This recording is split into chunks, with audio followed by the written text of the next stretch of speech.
Welcome to the only patient advocate podcast you'll ever need. In this podcast, you'll learn how to advocate for yourself and your family, and where to turn when if that becomes overwhelming. Now, here's your host, Joyce Schulz-Killian, registered nurse and owner of At Your Request Patient Advocate, LLC. She is your private patient advocate.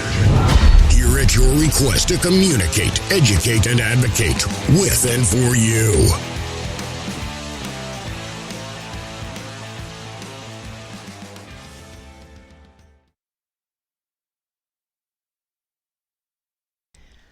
Hi, I'm Joyce Schulz-Killian, a registered nurse for 27 years and in healthcare since I was 18 years old. I'm the owner of At Your Request Patient Advocate, LLC, and I'm here at your request because I am your private patient advocate, helping you navigate healthcare one puzzle piece at a time by educating, advocating, and communicating with and for you. I'm hoping to give you the tools you need to be your own best advocate.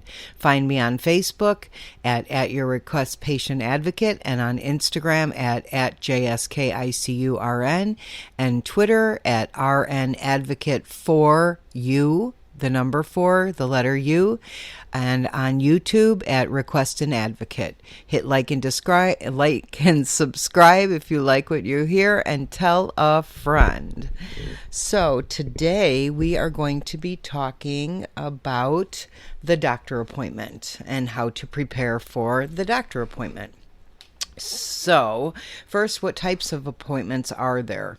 So, there are pre-bookable appointments. Pre-booked appointments may be booked up to 6 weeks in advance and could be yearly or bi-yearly appointments and checkups or follow-ups for conditions being treated like congestive heart failure, diabetes, even a podiatry, foot doctor. You might see that doctor every 3 months or so if you're diabetic especially.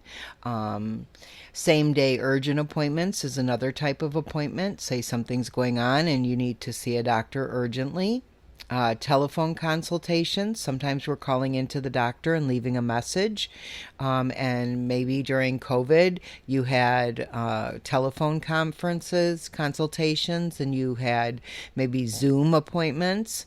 And then there's the nurse appointments. Given the opportunity, I will often schedule with a nurse practitioner, alternate to the doctor. I will take a nurse practitioner. They tend to spend a little bit more time with you, but you might be just meeting with a medical assistant or his nurse. Appointments for lab draws or testing are some of the different kinds of appointments we can have. So today we're going to concentrate on an office visit for routine, follow-up, or say a new issue. All can be covered in this podcast by these sheets that I use. So first of all, I have a printed 3-page doctor appointment checklist that I will be following along from, and I will add a link in the bio, but you can always text me your email, and I can send you my list for something like the doctor appointment checklist for your reference. I also have home health question checklists. I have lots of different checklists. Home assessment checklists. So that is my goal, is to empower you with the tools you need to be your own best advocate. This list partly comes from the Complete Elder Care Planner, which I use as a resource for myself, and they have a lot of printable lists on there. I added to the list some things that I thought was important. Their list is a 2-page list, and I added some extra things on page 2, and I added a 3rd page to it. So, all right, I'm having trouble with my computer. So here we are, ready to go to the doctor's office. Let's get everything we need together. So first, we'll have a list of our medications, our doctor appointment checklist, 3 pages, and someone to go with us for both moral support and to take notes for us. We can't be expected to remember everything, can we? You can also bring your medications with you and not a list if you feel more comfortable doing that. Bring supplements. Make sure that the doctor is aware of all the supplements you're taking, over-the-counter medications too, because there can be interactions.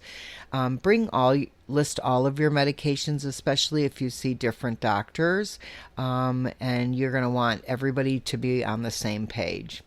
So on the first page of my doctor appointment checklist is all information that can be filled out prior to going.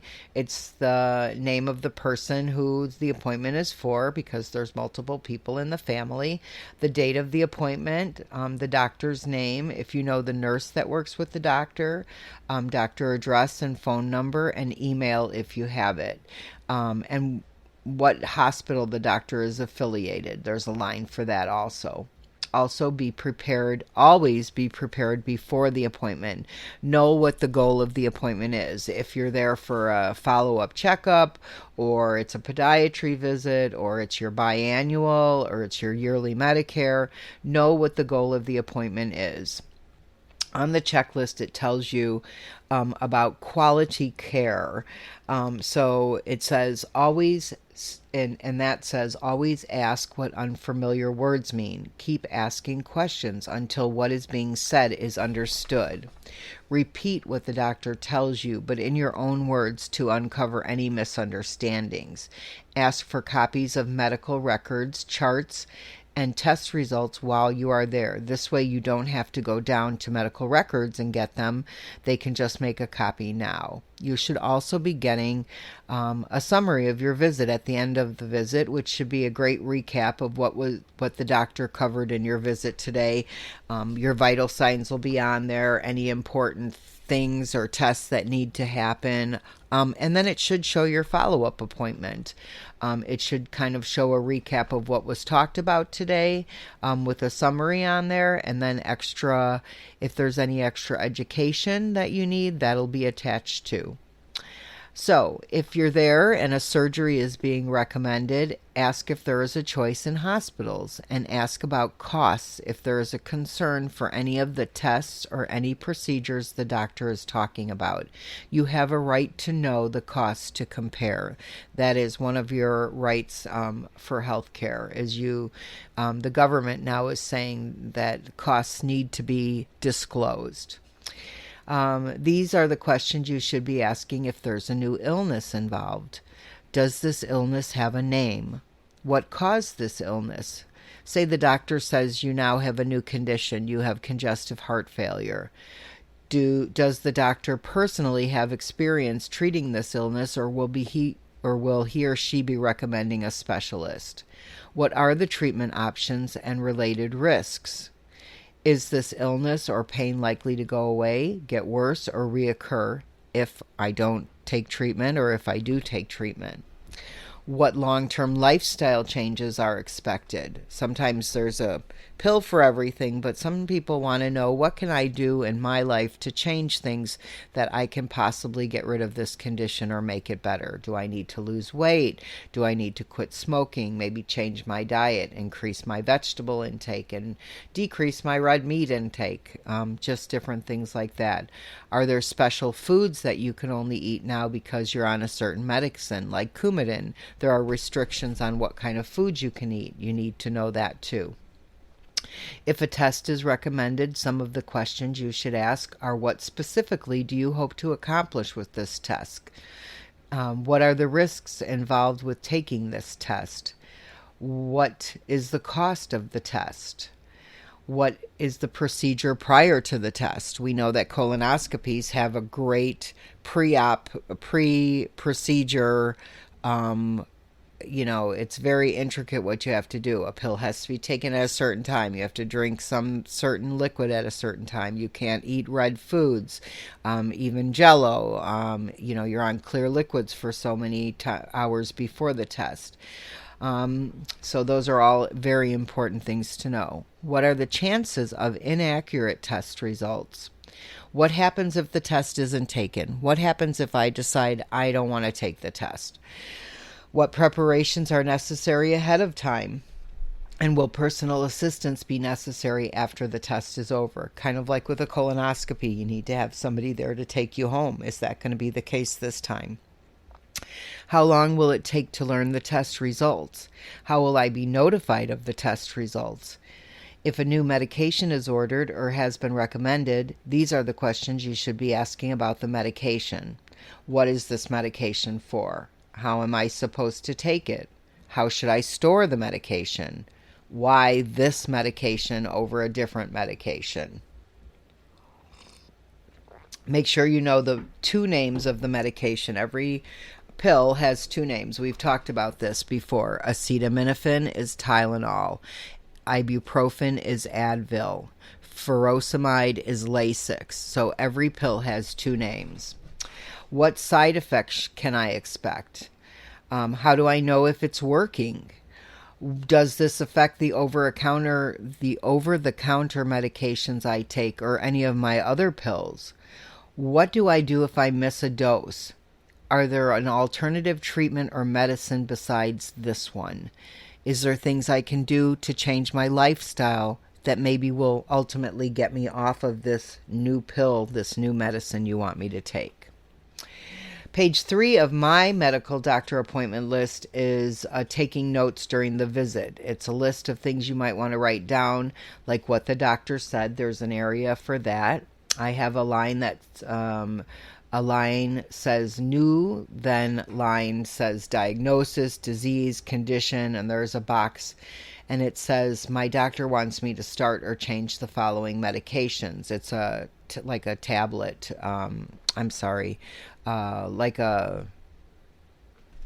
Like a little chart. And you can put 3 medications in there and tell why, what he wants you to change or start and why. Number 3 on the last sheet is my doctor wants me to stop. And then the list says medication, smoking, a certain food, alcohol, etc. can be put there. These are for things that you're talking to your doctor about lifestyle changes possibly and new medications. Number 4 is my doctor wants me to start and then a line. Something can be put on the line like exercise, special diet, treatment therapy. Number 5 on my last page of my doctor appointment checklist is my doctor wants me to see a specialist. This would be where you could put the new doctor's phone number and when you're supposed to see the specialist, like in 2 weeks or in a month or within 3 days, and why you're supposed to see the specialist. And then lastly, there's a spot where any tests were reviewed. Page 3, number 6 is my test today showed, and it has a box with 3 areas where you can put the name of the test, the result in which, and what the doctor's recommendations was. And number 7 are other things the doctor told me, notes and special instructions. And there's a large area to write that. Number 8 is my doctor wants me to come back or call back on whatever day, so things that are redundant. Again, I put 2 lists together to make the most comprehensive of all lists for doctor appointments, and added my own things that I thought were important, especially about medications. Sometimes when you get generic lists off of the computer, they're done by generic people that don't have medical backgrounds. So being a nurse with a medical background, I have some other questions that I ask about things that I added to the list. So this list does come from Chapter 12 of the Complete Elder Care Planner, and then I added to it, and I've added a 3rd page to it. But I always give credit where credit is due. So I'm going to reiterate, when you're in the doctor's office, make sure if you're unfamiliar with what words he or she are using, or if they're using abbreviations, you want them to explain what they mean.